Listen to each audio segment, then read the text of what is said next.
Where did your normal come from? Here's a small experiment. Think of a story you reported, or a story idea you pitched. Now ask yourself, why did that feel like a story? Why that angle, that source, that framing, and not a different one?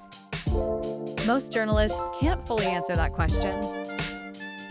Not because they are careless, but because the criteria we use to judge what is newsworthy were installed long before we ever walked into a newsroom.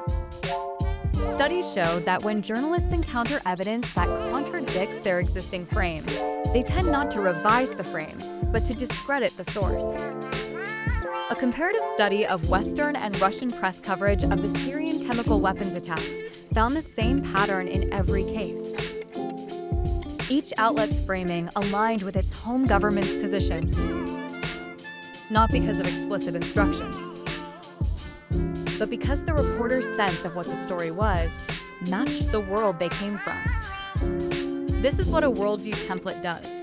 It is not ideology in the crude sense.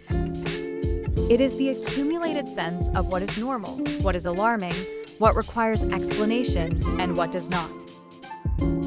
You didn't choose this worldview template. It came with the package.